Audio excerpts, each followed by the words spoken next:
Welcome to Nugget 343 with Steve and Dana Groman. We have been doing quite a few nuggets on the Space History Museum in Alamogordo, New Mexico. And of course, we have to talk about NASA. What's interesting about this NASA logo is that NASA has a lot of patches and logos associated with everything they do. And there's a lot of symbology in them. Exactly, and that's the point. Yes. There is a lot of things that we see just on the surface, and there's a lot of background, sort of like this chevron. You will find this chevron, which is this V-shaped emblem, is on a great deal of the patches. I've heard, and we'll see in this nugget, that all space agencies in every country have a chevron of some sort on their space in their industry. logo, on the patches. And you will just have to go down that rabbit hole on your own. In every display, they had either actual patches or pictures of the patches associated with every aspect of what they do in space and here on Earth with the related to space. I kind of like this picture. They have a photo of Dick Gordon. It says, while training as backup commander for Apollo 15, he is shown here at the base of Kilbourne Crater in New Mexico. And we have been to the only remaining lunar... The last one. Training facility. Yeah, over in Flagstaff. There's just so much. There's just so much to this topic. Which happens to be a replica of the Sea of Tranquility. It just happens to be. Mm-hmm. And on the spacesuits, like any other uniform, they have all their patches. And you can see here, this is a replica of so-called the cosmonaut suit. And you'll see the chevron on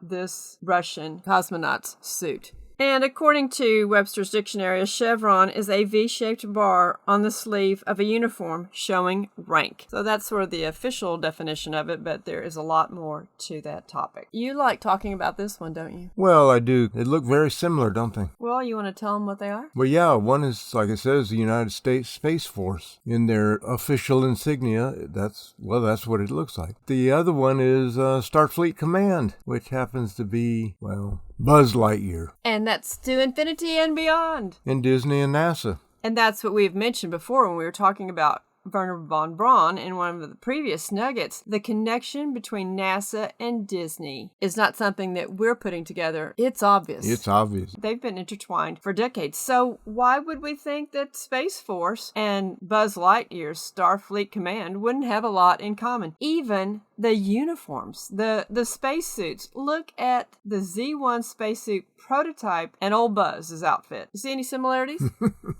Just a bit. It's wacky, but... If it was the only thing, that would be one thing, but it's a lot. Right. When you dig into this deeper, and we hope that we're whetting your appetite to do that just to see how convoluted and problematic all of this truly is. And when we were at the museum, they had this section, and it was for kids. And I get it. It's a lot of fun, but what I call drink Coke aspect of it, and if you don't know what that means, many years ago, when people would go to drive-in theaters, while the movie is going, they would flash a drink Coke, and it would be so fast that you didn't realize that you were seeing it, but your mind knew, and that would cause you to want to go to the snack bar and get a Coke. And so it's just subliminal information and ideas, and they have these kids, they're putting on the little space suits and pretending to be astronauts. Pretending, the operative word. And also we've shown this picture that's at the Space Museum of Walt Disney and Wernher von Braun. They didn't hide it. No, they were together quite a lot. But what's important about the Disney NASA connection and the kids in the spacesuits is what you always talk about, this Tomorrow Project. Arizona State University working to, well, first of all, it's a competition geared to 13 to 25-year-olds. They want them to decide what they want to work on toward together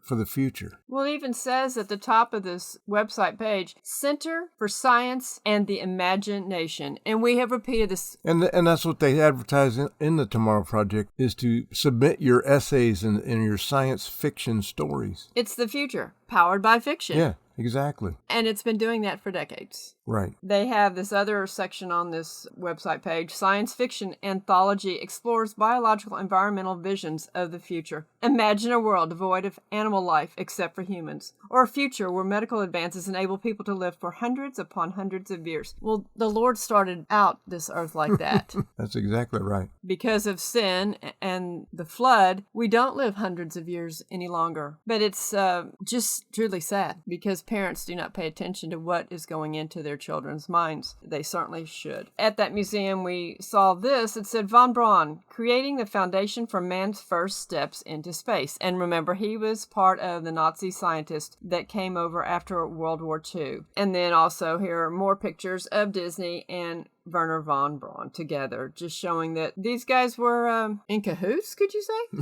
And then we found this picture. It's of Wernher von Braun on an Apollo set replica. And speaking of replicas, we saw this sign at the Space Museum. This replica of the moon hung behind Walter Cronkite, Mr. Trusted News anchor, during the CBS television network coverage of the Apollo 11 lunar landing. Kenneth S. Fagg, a skilled three-dimensional map maker, designed and built the hemisphere. And we're not kidding. This is the actual one that hung behind Cronkite's head. Looks like the moon, doesn't it? It does. It's a replica of what we see the moon looks like. Right.